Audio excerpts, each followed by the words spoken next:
Okay, so we went over sight words already, and having issues with the camera. I'm actually trying to set up a tripod and whatnot so that recording would be a lot easier. So right now she's at lunch, and I do lunch and I do breaks and snack and stuff like that at different times. I don't want her to get into a ritual where every day at a specific time she does something specific. It's almost like public school and the clockwork or listening for the bell and stuff.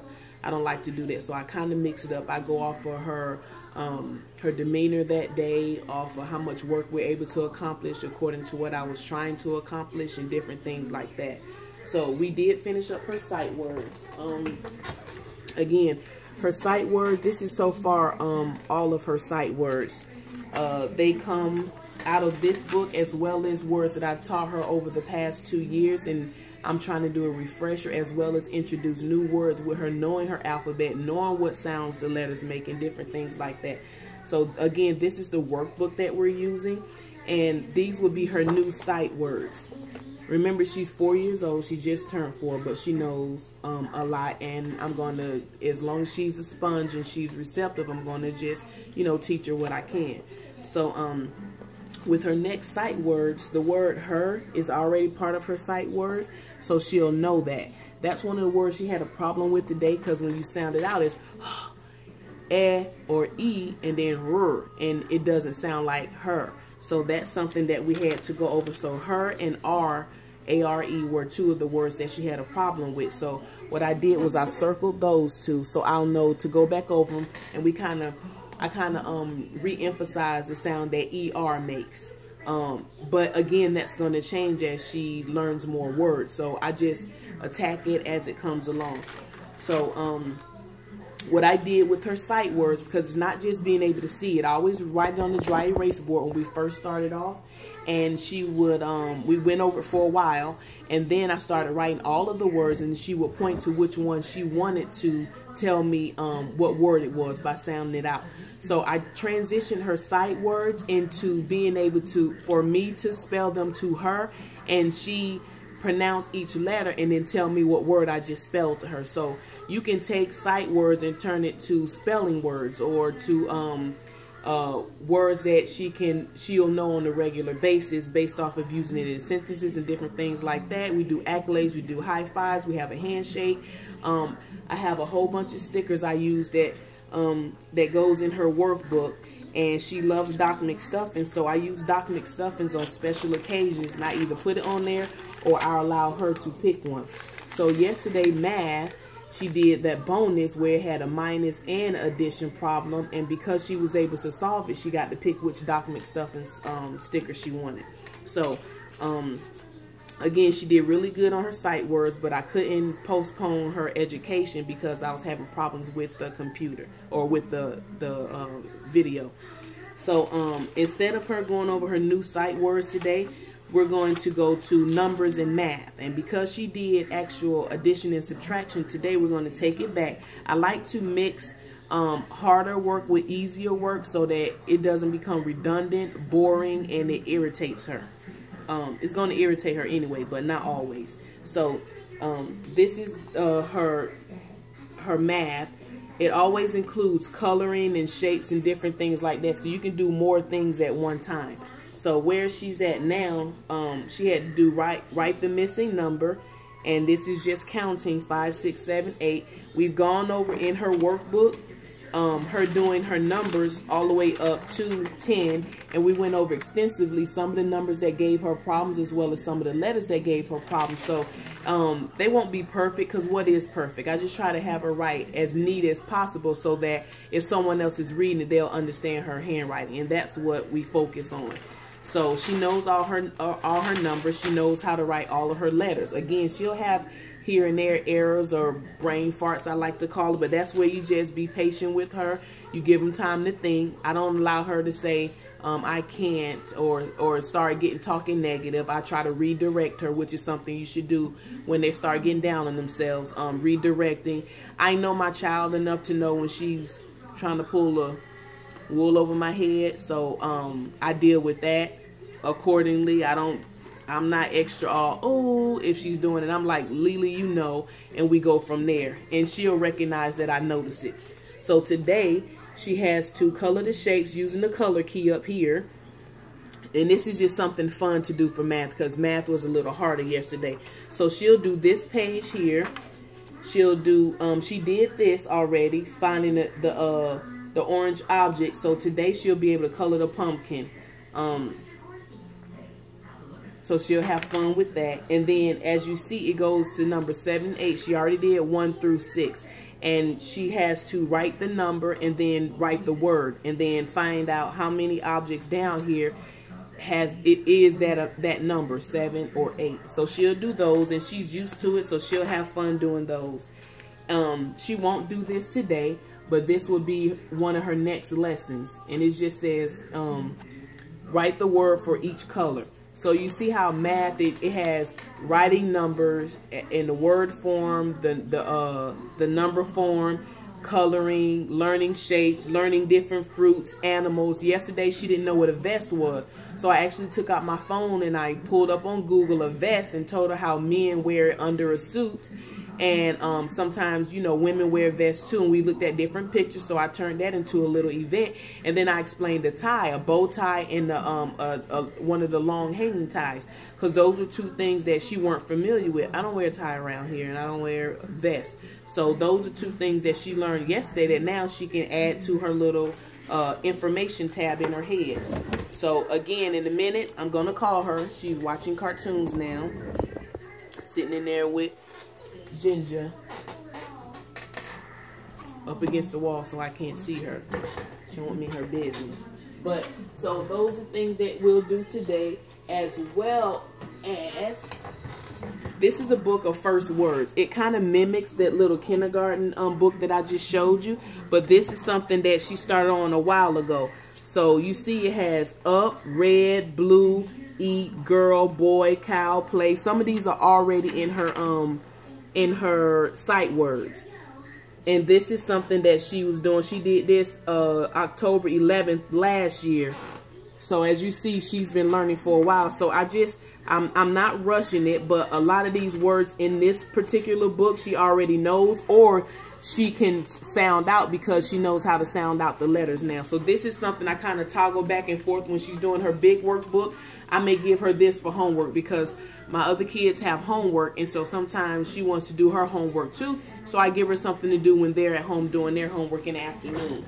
I do incorporate a year, I think ago, we went on a boat ride, or actually it was a bus that turned into a boat and went into the water. So I try not to always stay at home, because sometimes that can be irritating too. You see each other 24/7 or a lot of the time, and so the kids kind of get tired of seeing you, or you get tired of seeing them. So that's something that an outdoor adventure, or taking them to the park, or going outside. She knows how to ride a bicycle without training wheels. So she's allowed to go outside and ride her bike, take a little break. I do have her take a nap, and the reason is because your brain needs time to recoup. Sometimes you can do so much work, and I can see it in her eyes when she starts getting sleepy. So I'll either give her a break, and I'll give her something nutritious to eat, but kind of sweet, because it revamps the brain, or gives it more lifespan, I like to say, for the day. Or she knows she takes a nap. Some days I don't make her take a nap, but that's because I know that she's going to go to bed at her bedtime and not stay up to when her siblings go to bed. So I kind of put both of them, I decide depending on how we doing that day. So this is her first grade book, and I just have a tab up that says math, so I know separate language arts from math. And it's a lot of the things in the math she already knows how to do. We haven't started in here. Again, I try to do everything by steps. So she's doing it with the little sticks and the little wooden pieces with the numbers on it, but then we're going to transition to her being able to do it in the book. So she learned that she can use her fingers, she can use sticks, she can draw objects and different things like that. So I try to build up momentum to get to places. I don't like to everyday repetitiously do this, that, and the third. I like to mix it up, because then it's not that she doesn't know what we're going to do, but that it keeps her entertained. This is one of the books that she knows how to read. Sam and the Met. It's another book called Pig Wig. These are Hooked on Phonics books.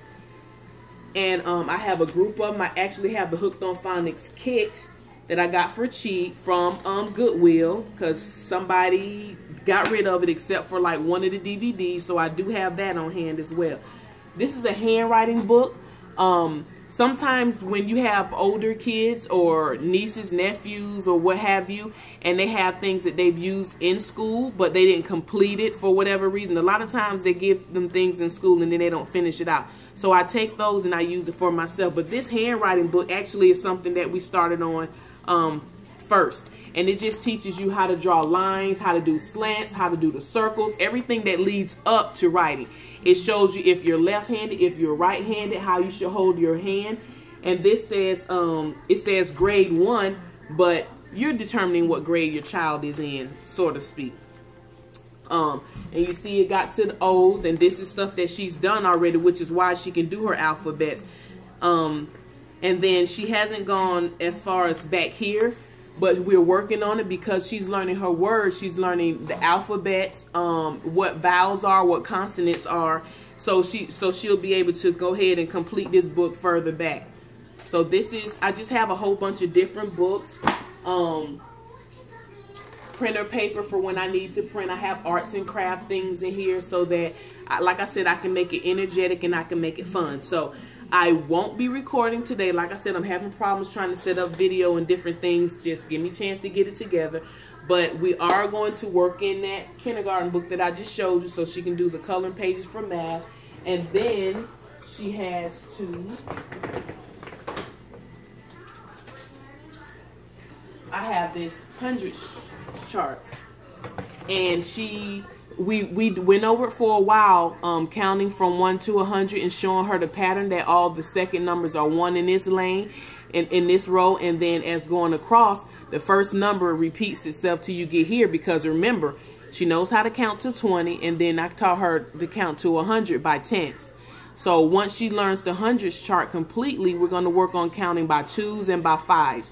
Right now, she can actually say this without looking at it, but sometimes when she gets to 29, she'll try to say 100, and I say, no, what comes after 2? And then she'll say in her head 10, 20, 30, and then she knows to go 31, 32. So we worked on looking at this first, and then we went to the point of not looking at it at all, and her actually just counting from 1 to 100. So she's getting a lot better.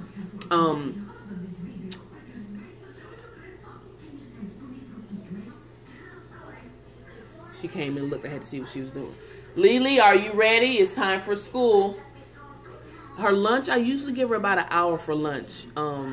Sometimes I give her a little bit longer if I have to do setups and whatnot. But usually lunch, I want to keep it at least an hour because she needs that break. She needs that downtime to be able to do, you know, not what she want to do, but play with the toys or to watch TV. Usually I try to keep the cartoons she watch educational, but as she's gotten older, she's been able to decipher the messages of the cartoons and what they're trying to teach you or whatever. So she watches a lot of Dora, Elena of Avalar, Mickey Mouse Club, and just a few other cartoons. Some cartoon I never even heard of, and she said it taught her how to know a cube and a pyramid and how to know width and length. Okay, go ahead, girl, then. So it really helps. So again, if you have any questions, if you say, well, I have a such and such month-old or 1-year-old, 2-year-old, 5-year-old, 6-year-old, and they on this subject higher or lower than what you think they should be on, what can I do or what should I do? All you have to do is just post in the comments, SNH works, school at home works. And I do have some books that are kind of outdated. And I'm not going to get into why they're outdated, but some of the things that they teach in public school textbooks should not be in textbooks anymore. I'm just going to leave it at that. But I do have a book that says, like, what your 4th graders should know, what your 2nd graders should know. And I have one that says what your 3rd graders should know. But I'm still getting organized in my office, so it's going to be kind of crowdy for a minute. But I do have those. And what I do is I just pull out what the kids should know, and also depending on your state, they have the STAR test and different things like that you can look at online and see what your child should know by grade, and they go by subject matter so that you can actually know what information to look for if you're surfing the net to find stuff. They actually have workbooks online. I had, when I was homeschooling my middle kids, I had their science workbooks that were actually online. I printed out the workbook pages, and the ones that the lesson plan, I actually set it up where we can just read it from the computer, and then they do their workbook inside their book. And I still have that, and it was from McGraw and Macmillan, I think, which I have used and adored for years, especially when it came to science. My old homeschooling, my kids were ready to dissect and do different things, so I still have some of that stuff that Lihari may or may not end up doing. So I'm going to end it for now. We're about to do math. I showed you what we're going to do for math. Remember, she's 4 years old, just turned 4 in August, and we're just taking on. I went to one of the elementary schools, and they actually had a chart up of what your child should know for kindergarten, for first grade. I just screenshotted that. This was over a year ago. I screenshotted that, and so I kind of used that as a guideline when I was beginning, as well as adding in what I felt I wanted her to know and what she seemed more receptive of, and so we went from there.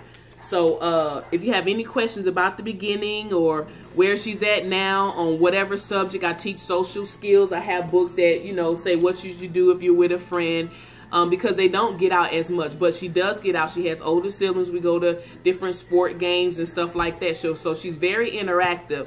I don't want her to go out and then shy away from people or be selfish when it comes to toys and different things like that. She's nothing like that. So I make sure she get her share of outings. I think that's it for now. SNH works, school at home works. Any questions, comments, please leave them in the section. I will not respond to negativity unless it has something, it's a corrective criticism or some insight you have about homeschooling. Of course, I'll listen to that. I can always learn more just as well as you can, our kids can, and we all can. Thank you very much for tuning in. I'll see you on the next one.